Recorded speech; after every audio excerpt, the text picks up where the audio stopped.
Hey everyone, my name is Matt, or Cryptic Visionary if you prefer. Today I wanted to break down a way to solve a really frustrating issue that comes to UVing and subdivision. So in Maya and in other 3D apps, we have a certain kind of set of rules that we follow with modeling.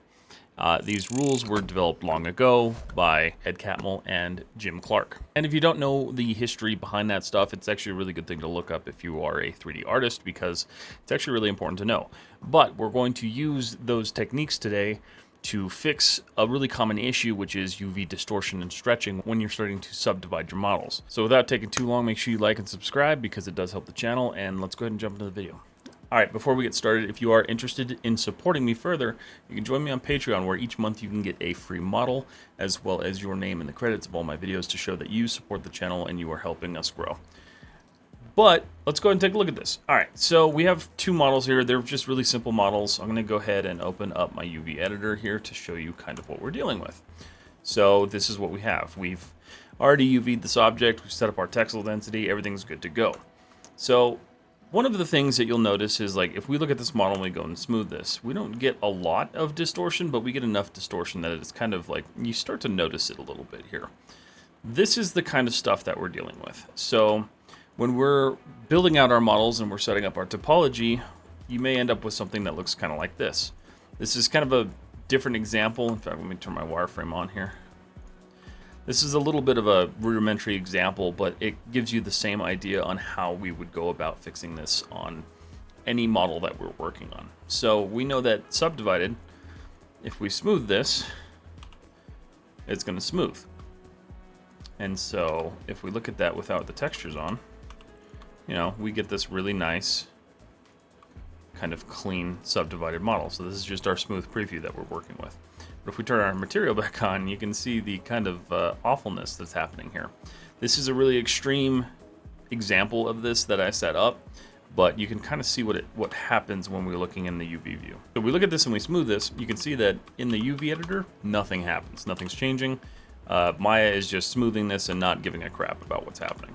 So that's the kind of extreme example of this. When you first create your 3D models, you're going to have all of your properties in your attribute editor. There's one that's really important here. So we're going to go down to Smooth Mesh, open Subdiv Controls, and in here there are two really important settings. So you can see right here, so if I smooth this, that's kind of what we're getting. And if we look at that in the UV, you can see how it's smoothing and kind of adjusting everything, whereas the other one's not doing anything. Maya's just kind of handling it and smoothing it. This has to do with the UV boundary smoothing. So when we smooth this, that setting is controlling how the UV editor handles the smoothing. So when we look at this one, you can see that we have a clear setup difference here. So this one's set up as Maya, Catmull Clark, like we mentioned in the beginning of the video. And this one's just set to none because that's what I wanted to do. I wanted to show kind of an extreme example of this. So when we do Catmull Clark, you can see we get a pretty good result. But you look closer, we've got this skewing and stretching and distortion. None of these lines are lining up at all. Everything looks really, really bad. And so if we open up, so if we reopen our UV editor, take a look at this, you can see the change that's happening.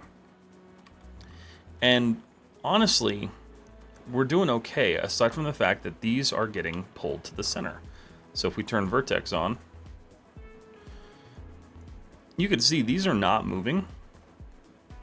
So even if we smooth this, right, and we want to go to our UV tool, or our UV mode, and we want to pull this, we can't straighten this out perfectly.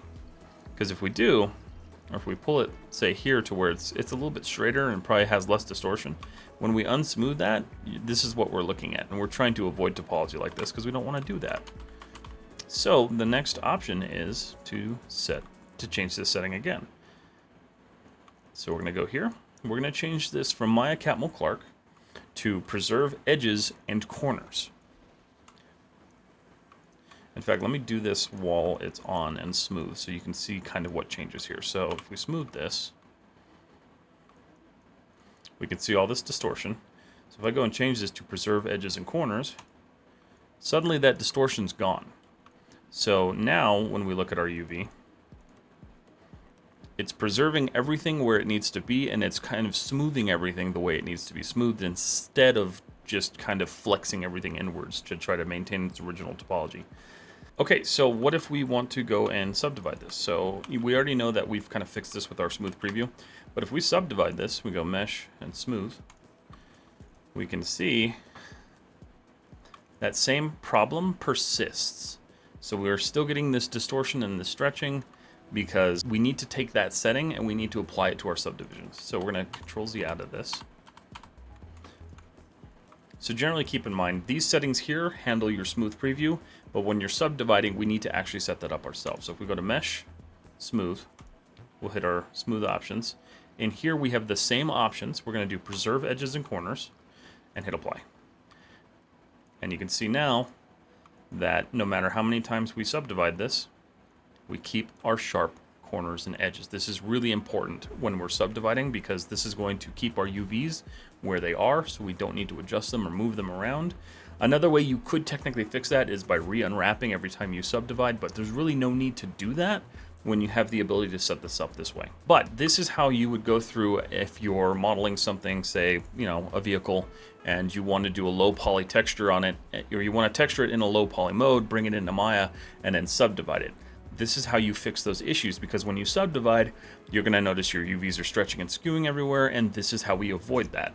The nice thing about this is that this carries over into every single application because this is preserving your UVs instead of allowing that distortion to happen.